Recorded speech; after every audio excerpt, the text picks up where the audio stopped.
Alright, what's going on, guys? Welcome to Purgatory, and today we got the patch notes late at night. I don't even know when exactly we got these, but they updated it recently. Again, if you want to read everything here, I'll go ahead and link all that down in the description below. But we're gonna try to see if we can sift through the highlights of this, and I'm hoping for something good here. So first off is changes to DLC, added support for Inkopolis DLC, so Inkopolis is coming out very soon. As same shop's features, the shops also have the same lineup of products as Splatsville. If you buy something in one location, it'll be sold out for the day in both locations. Yep. And so now on March 1st is when officially the season is coming out, apparently. Data related to the fresh season will be added to the game, and that is all the stuff that we've learned. 23 new Tableturf battle cards, 12 new sets of existing main weapons paired with different 7 special weapons. You can earn more catalog points than usual during the week before the end of the season thanks to a special closeout bonus. Okay. Added the pool feature, so this is the pool feature. The pool feature allows players to send and receive notifications with other players in the same pool. Players can enter a phrase to join a pool by opening the lobby menu and selecting the notifications tab and press the plus button. Okay, and showing the examples off. Okay, ooh, and changes to multiplayer. All right, new special weapons have been added. And so Kraken Royale, it tells you about everything here. Aim and scatter a bunch of... Yeah, so okay. We have a bunch of stuff here. And these are all the new weapons that we know about. Specifications for some main weapons have been changed. So Big Swig Roller roughly doubled the amount of damage dealt to non-player objects when striking them with ink. Okay, interesting. Specific specifications for sub-weapons have changed. Burst Bomb, increase the amount of time it takes for ink to begin recovering after being used by about... Okay, so they nerfed Burst Bomb. Okay, that's pretty good for especially the Splash-O-Matic.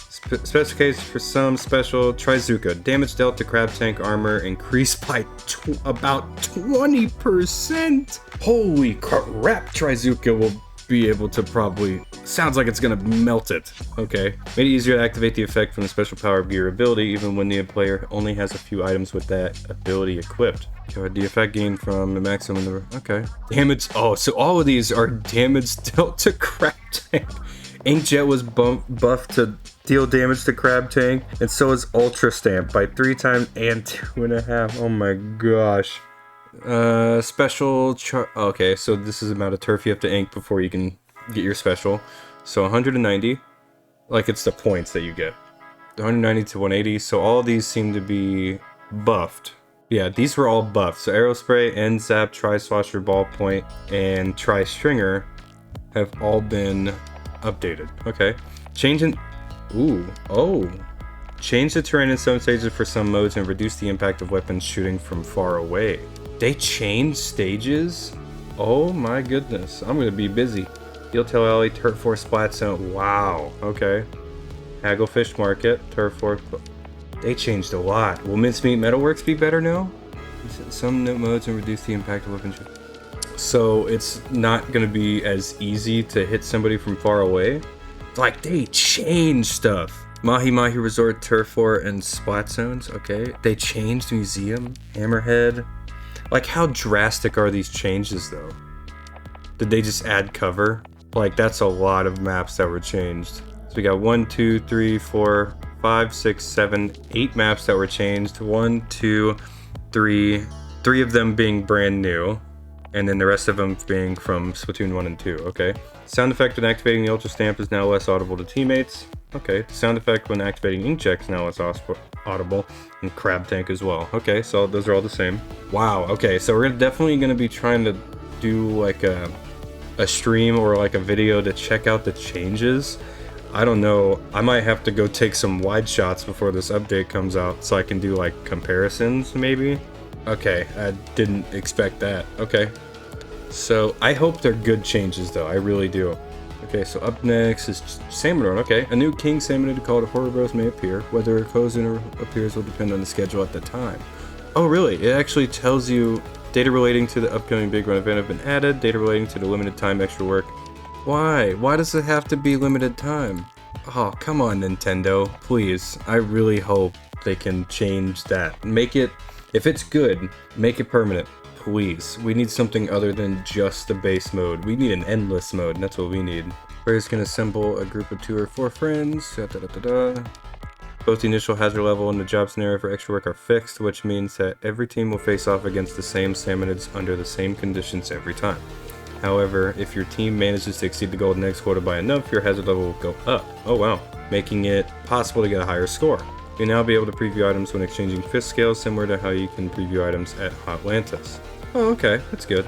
Changes to connectivity. Made it so that players will be notified when their connection is unstable. If the connection continues to be unstable, player controls will temporarily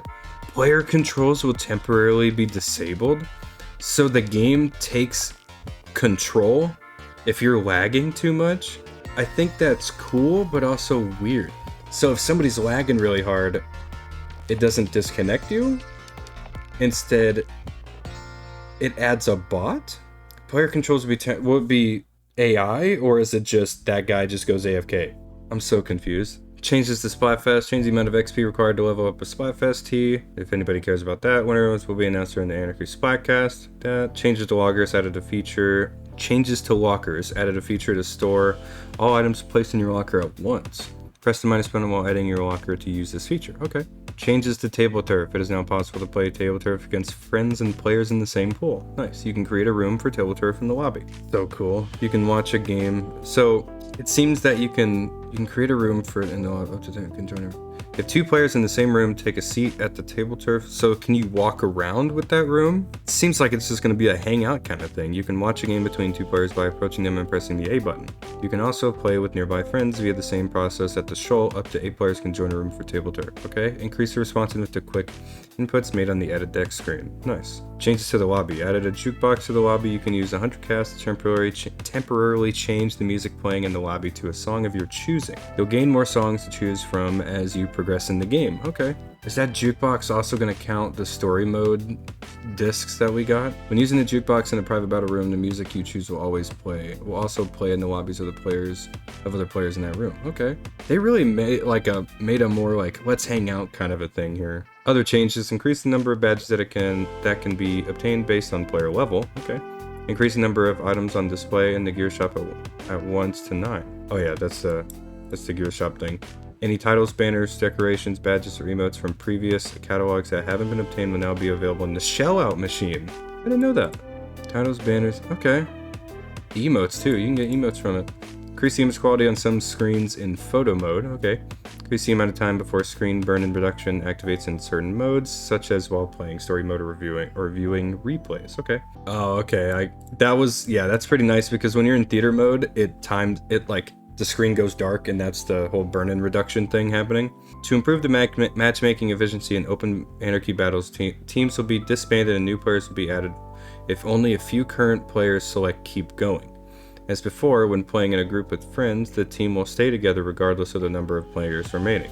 Okay. To improve the matchmaking efficiency, teams will be disbanded and new players will be added if only a few current players... Okay. Interesting. Okay, and it looks like there's some... they have a lot of bug fixes for player controls, but let's read this. This update focuses on adding support for the Inkopolis portion of the Splatoon 3 expansion pass, Inkopolis Insider DLC, as well as adding data and features relating to the fresh season 2023 and making adjustments to battles. For battles, changes are primarily focused on ensuring special weapon balance. Okay. We've made other changes with the intent of curtailing strategies that employed repetitive use of certain sub-weapons. Okay. By knowing data in this data in the early stage, we hope to release an update that includes main weapon adjustment before long. Okay. So, okay. For Salmon Run, we have introduced the limited time event in the new King Salmon enemy. Okay. There will be 1 or 2 events during fresh season. 1 or 2. It's interesting that they say 1 or 2. For now, you'll need a group of players to participate in extra work, but we will consider adding the option to join as a solo player. And you have to play with people? You have to actually get people at the end of March or the first half of April, and it will focus primarily on balance adjustments. Okay. Alright. There's a lot of... If you guys want to read this, I'll link down in the description. Fixes to multiplayer. Have fallen off the stage. Fix an issue with the ink from the enemy swing. Wow. There's a lot of bug fixes here. So, holy crap. What the heck? There's so much. That's a lot of bugs. Like, these are all bugs that I'm like... would have never noticed. But holy crap. So yeah, that's a pretty big update. Again, I'll link it down in the description below, but it actually is the version 3.0 update, which is crazy that we got that fast. Holy crap. So I'm really looking, I think my favorite thing is this, and I'm really looking forward to see what they do. That's a huge thing that they just, it's either they added cover, they said they changed the terrain. So that means these maps could flow way differently. That's a pretty big deal. And then these nerfs are nice, especially Crab Tank. Crab Tank nerf. Thank goodness. Oh my gosh. But Big Swig Roller getting the buff that it definitely needed. But I was really hoping to see the pencil get a buff too, but I guess it's been doing all well according to their data. But that's it for the patch. If you guys want to reach all those bug fixes, I'll link it down in the description below if you just want to read all this for yourself if I'm going too fast. Down in the description below to check out the patch notes for yourself. But again, this patch actually looks pretty promising. I'm hoping that the map changes are good. But yeah, anyways, wow. Thank you for watching. Hopefully you did enjoy. Make sure to leave a like if you did. Make sure to subscribe if you're brand new to the channel, and let me know what do you think of this patch. Again, link down in the description below for it. All of y'all, have an absolutely fantastic day.